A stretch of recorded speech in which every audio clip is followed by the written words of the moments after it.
Teaching music theory terminology such as tonic major and tonic minor pentascales may be a bit overwhelming when you learn tonality, unless you use the KISS method.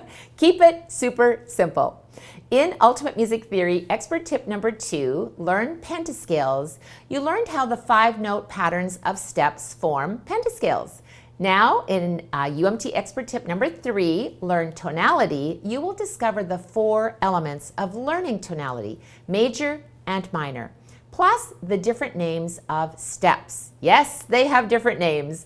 You'll learn about the whole step and the half step, and how changing one half step changes the tonality of pentascales. You'll also learn the bonus element in analyzing a pentascale melody. For the best Ultimate Music Theory expert tips in how to teach UMT, subscribe to our YouTube channel. Just hit the bell to be notified when I post a new video. I'm Glory St. Germain from Ultimate Music Theory. When you teach UMT in the Ultimate Music Theory Beginner C workbook, you will explore the pentascale patterns that create the major and minor tonality using the 4 learning elements. So, a learning element is a sequence of music pathways which detail the steps designed to achieve a learning goal. The first element of pentascale tonality is the distance of steps for major pentascales. Now, the keyboard is a great visual aid in seeing that not all steps are created equal. And when you teach UMT in the Beginner Music Theory C workbook, on page 46, is the introduction of the G major 5-note pentascale pattern. So let's take a look inside. Here we have our G major 5-note pentascale pattern. And when we move from one step to the next, something different happens. So let's take a look at the keyboard. When you step up from G to A, we see that we are moving up from one white key to the next white key, and there is a black key in between. This is called a whole step. When you move from A to B, you will notice that there's a black key in between. This is called a whole step. When you move from B to C, you'll notice there's no black key in between, and this is called a half step or a semitone. And finally, when you move from C to D, you'll notice that there is a black key in between, so this is called a whole step. So the pattern of a major pentascale is whole step, half step, whole step. And that's called a major pentascale pattern. And it's really important for you and your students to recognize that. So head over to the keyboard, and when you're playing this on your keyboard, you want to recognize that G to A, there's one black key in between, right? And the distance from one white key to the next white key with a black key in between is called a whole step. It's also called a whole tone. And when you step up from A to B, there's a black key in between, and so on. So when you're moving between the keys, if there is no black key in between, that's called a half step or a semitone. And now we kind of want to recognize the pattern. So let's have a listen to our G major pentascale pattern of whole step, half step, whole step. Could you recognize it? G major pentascale. Now, music theory is about the sound of music, and be sure to play the pentascale pattern as well as create a little melody using the 5 notes of the G major pentascale. So here's the second element of pentascale tonality, and this is changing a major tonality to a minor tonality. So when you teach the UMT Music Theory Beginner C workbook, on page 47 is the introduction of changing the major pentascale pattern. So let's take a look. On page 47, we learned about the major pentascale pattern, and now we're going to learn about the minor pentascale pattern. So when we change from major to minor, we only change one note. So we had a happy sound in G major, and now we're going to go into G minor pentascale pattern, and that has a bit of a sad sound. So how do we change a major into a minor? We simply lower the third note B by 1 half step, and the third note B is going to be lowered to B flat. So let's have a look. when we have our G major pentascale pattern, which I just played for you, and now we're simply going to lower our B, and we're going to go down 1/2 step to our B flat. So now we've changed our major pentascale into a minor pentascale. So when you step up from G to A, right, there's one black key in between. When you step up from A to B flat, there's no key in between. And when there's no key in between, that's called a 1/2 step, or it's also called a semitone. And it changes the sound. The distance from B flat to C has a key in between, so this is a whole step, and the distance from C to D is your whole step.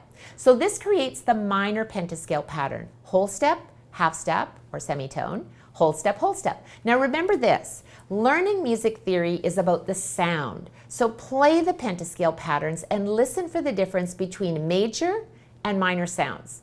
So play the same G major melody you created, and now use your 5-note G minor pentascale and see how the sound changes. Let me play a little one for you. So here's my G major pentascale melody.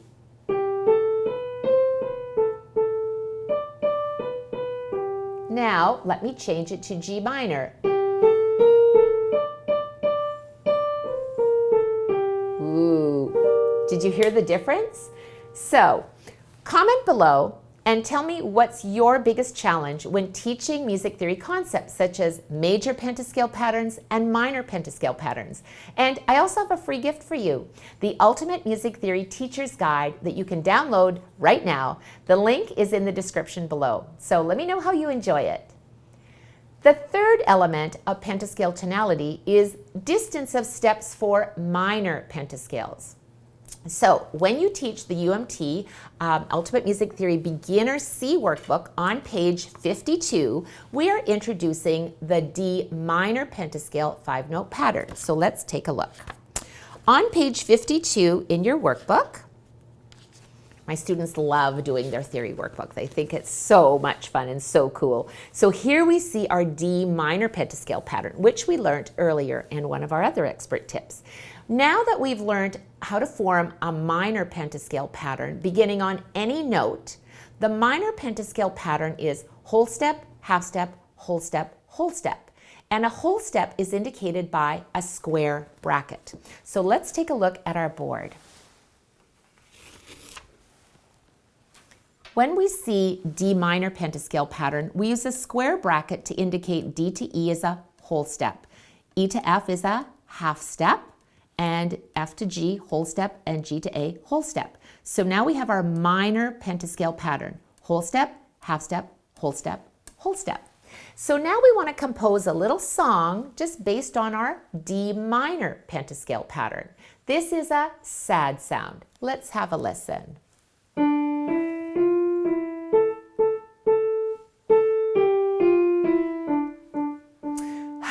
Very sad.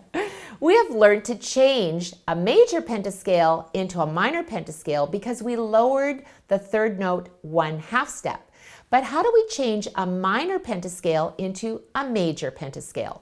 The 4th element of pentascale tonality is changing a minor tonality into a major tonality. Now, in the Music Theory Beginner C Workbook on page 53 is the introduction of changing this D minor pentascale, that sad sound, into D major pentascale pattern, which is a happy sound, by simply raising the 3rd note, the note F, by 1/2 step. So let's check it out. When we have our D major minor pentascale pattern and we want to raise the F, we're simply going to raise it to F sharp. So now we have changed our D minor pentascale pattern into D major pentascale pattern. So let's have a listen to see what happens.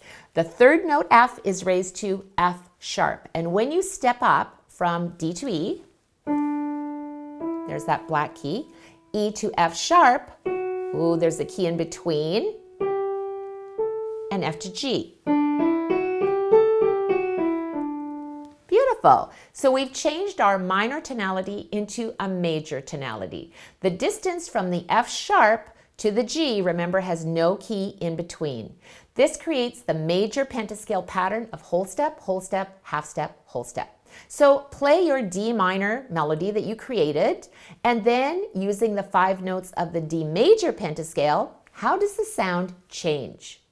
Well, now it's time for the bonus element in analyzing a pentascale melody. Now, we've learned about our Italian terms, we learned about dynamics, and we've learned about articulation, and now it's time to add to our vocabulary with Italian terms for tempo. And tempo means speed at which the music is played. Allegro means fast, and lento means slow. So check it out on page 84 in your Beginner C workbook.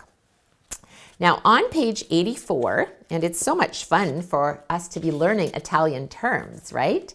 On page 84, you will see that melodies are based on the 5-note pattern of major or minor pentascale. When you analyze and sight read the melodies, you can identify the tonality. Is it major or minor? What about the patterns? Is it the same repeated note? Is it a step, a skip, or a leap? What is the direction? Is it going up or down? What about the rhythm? What are the note and the rest values? What about the tempo? How fast are you playing? And what about the dynamics? What is the volume? And finally, what about the articulation, the touch? So become a musical detective, just like Sola and Tito.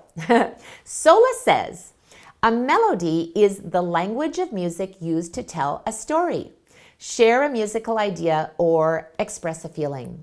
Italian terms are a guide in how to play the music. So now it's your turn, time to compose your own music and share it with us in the Ultimate Music Theory Facebook group. I can't wait to see what you come up with. For more information on how you can join our community and teach UMT, simply go to teachumt.com. We've helped thousands of musicians and music teachers master music theory concepts and implement these tips into their teaching, both in-person and online music theory lessons. So to learn more on how you can teach UMT, just go to teachumt.com and I will see you there on the inside. In expert tip number 4, learn time signature. You will learn 3 essential steps to adding rests in simple time that guarantees the success tools to understand rhythm and rests, including what rest values to add to complete a measure of rhythm and why. So till next time, teach with passion.